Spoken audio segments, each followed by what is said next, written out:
ni kunda ubwenge TV ko byose abari kuri telefone n'abari nubwo wabahe ikamutigisa akazana ibifomuka agaterera amaguru agatigita hanyuma n'ubundi byaraje n'ibisanzwe nyine aratigita ariko mbona ntibirekeye mu gihe byahitaga mbonye bitarekeye aho ducumbika aho twari ducumbitse ngendarana nawe abandi nabo baba bari mu icumbi ryabo narabakomangiye ndababwira nimuze ibintu ubwo rero ubwo ijoro ryose bwakeye ameze ku manywa n'ubundi biba uko nguko ibintu birakomera noneho tugeze aho twigira inama kuko twe tubonye bidasanzwe turavuga duti uyu muntu twamujyana kwa tugiye kumva baduhaye inkuru baratubwira ngo afite indwara y'igicuri badukorera igipapuro cy'ibyo yazize baratubwira ngo yabuze umwuka wageze aho urahera umaze guhera deni arapfa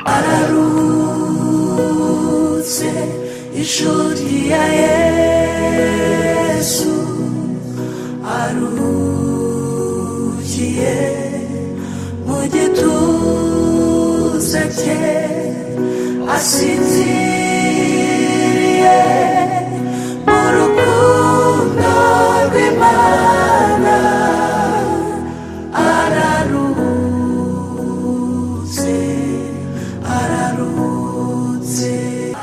ayo ni amajwi rero y'uwararanaga na Gogo muri Uganda aho bari bagiye mu murimo w'ivugabutumwa ariko kandi bari buzanasinye n'amasezerano yo kwamamariza kampani imwe ikomeye birangira uyu Gloriose yitabye Imana.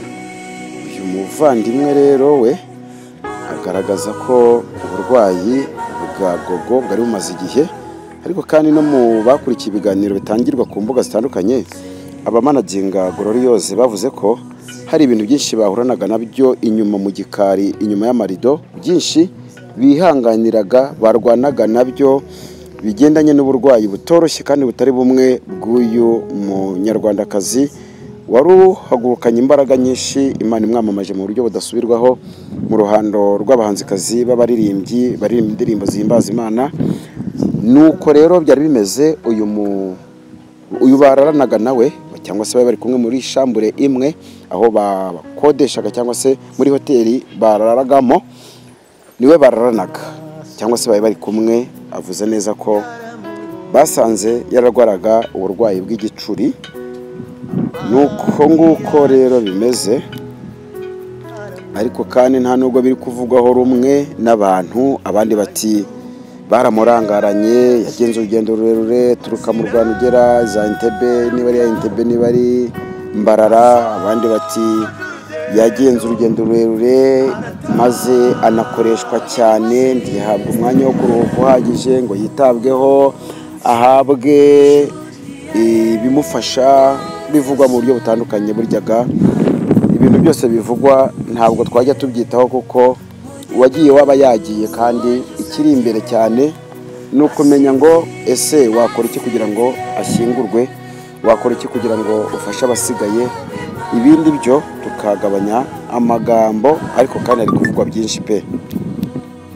Hari cano imwe negeze nyarukiraho maze nsoma komanteri ariko barimo nabo bari muri debate z'uru rupfu rw'umuhanzikazi wacu witabye Imana. Imana ikomeze imutuza heza Gogo maze nisomera komanteri zigera muri 3. Iya mbere niyo witwa wa Maria Claudine yavuze ngo icyo nzi cyo na Yesu aho yicaye yarumiwe amafaranga se ayo yakoreraga arihe ahubwo bayazane. Nabanza gusubiza uyu muntu ariko mbere yo kumusubiza reka nsome uwamusubije ibyo yavuze. Yasubijwe n'uwo bita Ingabire Marie Solange aravuga ngo ariko nukuri tujye tureka itiku pe ushyize mu gaciro Gogo amaze igihe kingana iki akora. Ese niba yabanaga n'uburwayi bakamwitaho bakajya bavuza bakamwambika akarya neza aho ari bagomba kumwishyurira ibitaro rwose ntimugakabye pe. Ikizima ni uko Imana yakoze icyo yamusezeranyije, ibindi ni iby'isi.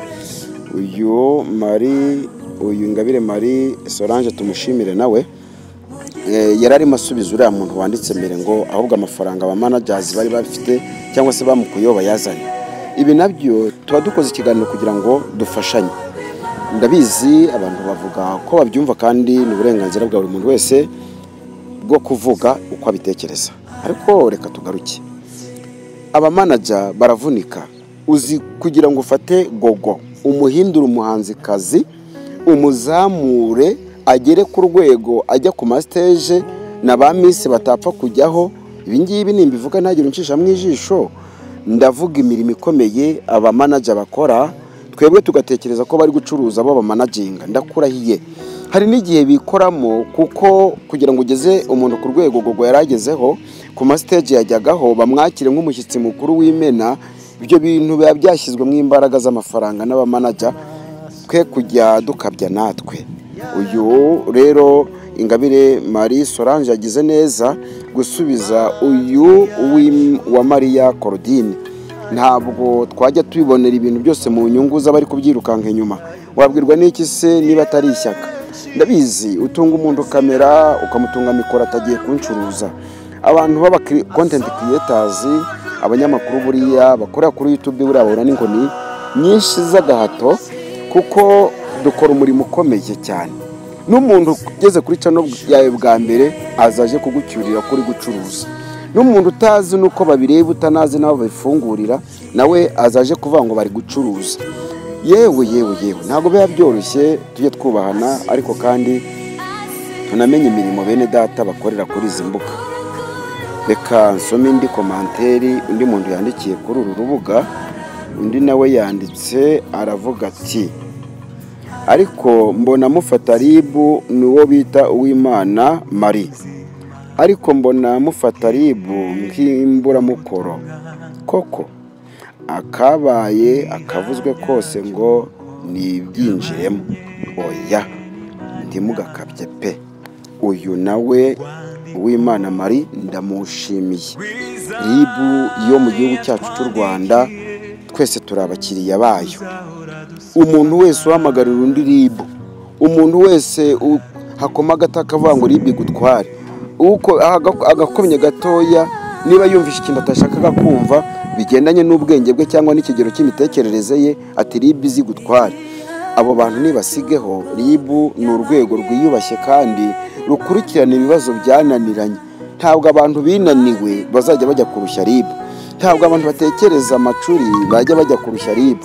Ribu ni urwego rwiyubashye rugomba gukurikirana ibibazo nyine bigomba gukurikiranwa na ribu, apana impamvu zacu bwite n'amatiku yacu yewe na rwaserera zacu ngo ni ribu bizibyinjiremo. Uyu nawe ndamushimiye. Izi komanteri nanifuje kuzivugaho nazibonye kuri channel imwe hari mu ikiganiro mpaka, bavuze n'ibindi ntaje gusubiramo, ariko narinje kwivugira ngo igikomeye cyane si urugendo uyu gogo yakoreshejwe, byakitwa ko yara abamumanagingaga bamurangaranye. Ntabwo icyari kikwiriye kwitabwaho ari ukujya gusesengura uko bamukoresheje cyane, maze bigakubitira ku rugendo ruremereye rurerure yakoze ngo bikatera ziriya mpamvu zose z'uburwayi yarasanganywe. Numva igikomeye twadukwiriye kuba twicaramo ari ukumenya ngo ese koko mu by'ukuri kugira ngo ugeze gogo ku rwego yaragezeho byaturutse mu mafaranga gogo yahembwaga, byaturutse mu mafaranga y'abafana ba gogo, cyangwa byaturutse mu guharangatana kwa manager ba gogo, byaturutse mu kwikuramo no kumenyekana kwa manager ba gogo. Tubashimire Bikemu wa Yesu n'abandi bagenzi be, tubashimire cyane, mwakoze umurimo ukomeye. Abatabizi nibo babivuga uko babyumva, ariko mwakoze umurimo ukomeye cyane, tubashimire. Iki ni igihe cyo kwibaza ngo ni umwanya wo kujya impaka ku kishe gogo cyangwa se ku bindi, ahubwo se ntibyakabaye umwanya mwiza wo kwibaza ngo abamumanagingaga cyangwa se ababyeyi be cyangwa se aberekeye kuri gogo bafashwe iki kugira ngo agezwe mu Rwanda ashyingurwe mbega aherekezwe neza nk'umuntu wakoreye Imana? Nicyo cyagombye kuba kiri kwitabwaho kuruta abashaka kuryoza abamanager amafaranga bakuye muri Gogo. Ibyo ntabwo ari byo rwose. Ntabwo Gloriose iminsi amaze azamutse ntabwo yarabonye amafaranga yanamwitaho nk'uko yaramaze kumera, yamugezaho yaramaze kugera. Nge niko mbitekereza, namwe muvuga uko mubyumva kandi nta muntu ubareba nabi. Ntabwo rero ari ngiye mwareba nabi kuko navuze uko ndi kubitekereza. Murakoze, ndabashimiye. Nge nitwa Ndoramaherezo Emmanuel kandi mwarakoze mwese kuduha ibitekerezo no kudukurikira kandi mubikomeze. Ababishaka ariko ntawe tubyingingira, nubona ari ngombwa uzajya ubikora, tuzajya tugushimira. Nubona atari ngombwa ni uburenganzira bwawe, ariko kandi tujye tugerageza dushyire mu gaciro kuko kugira ngo uzamure n'umwana wawe kumuzamuriza uko bigorana. Ngiye nigisha gucuranga, ariko kugira ngo abana banjye babyiyumvemo neza imbaraga zose nazikoresheje, ariko ntabwo biza nk'uko mbishaka. Ibaze rero kugira ngo uzafate undi muntu mu managinge umuzamura ugeze kuri level isi yose ivuga ngo uyu muntu arazwi aramenyekanye, wakandika mw'iryo jambo ugasanga isi yose irarizi, wazishyira mw'iryo zina ugasanga ryaramenyekanye biturutse ku bantu runaka. Urumva se badakwiriye kuba bashimirwa? Murakoze, ndabashimiye rero kandi bikemo Yesu n'abandi bagenzi be bafatanyaga mu kumanaginga Gogo cyangwa mu kumuzamura. Mwihangane, umuryango wa bugufi wa Gogo mwihangane, umuryango nyarwanda n'abakunzi ba Gogo mwese mwihangane. Ariko biranababaje ni kujya dufatanya tugasenga. Umuhanzi uzamutse wese azamuka yanagiye, azamuka twanamubuze. Ntabwo mbizi ibingibi nabyo muzabisuzume. Ababaza Imana muzayibaze, abajya gusenga muzasenge. Murakoze cyane, ariko dukomeza twihanganisha umuntu wese wababajwe n'uru rupfu rwa Gogo. Ararutse ishuri ya Yesu, arukiye mu gituza cye, asinziriye mu rukundo rw'Imana. Ararutse umukunzi w'Umwami Yesu, impumuro nziza ya Kristo yamenyesheje abantu ibyo gukiranuka, asoje umurimo we, ararutse. Amaso yacu yaramubonye, amatwi yacu aramwumva, yahinduriye benshi kugukiranuka, asoje urugendo aratashye. Ararutse ishuri ya Yesu, arukiye mu gituza cye, asinziriye mu rukundo rw'Imana. Ararutse ubuzima bwe n'ubutumwa, n'igihamya cy'uko yabanye n'Imana, n'urwandiko rwiza yatwandikiye tuzahora dusoma. Ararutse. bwose ubuzima bwe n'ubutumwa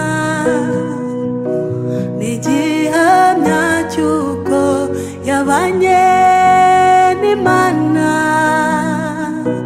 n'urwandiko rwiza yatwandikiye tuzahora dusoma.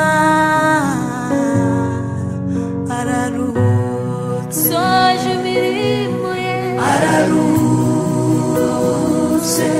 inshuti ya Yesu arukiye mu gituza cye asinziriye mu rukundo rw'Imana ararutse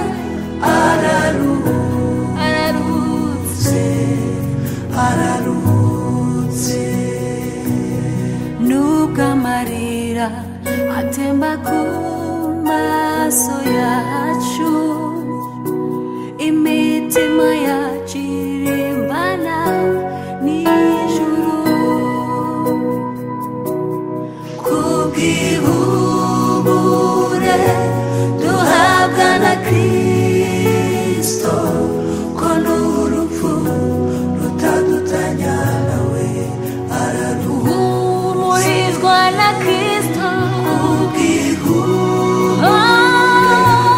duhabwa na Kristo ntacyadutanya n'urupfu rutadutanya nawe araruhumurizwa na Yesu duhabwa na Kristo ko n'urupfu rutadutanya nawe ararutse. Nimuhumure komezwe na Kristo urupfu ntirwadutandukanya nawe tuzaruhuka.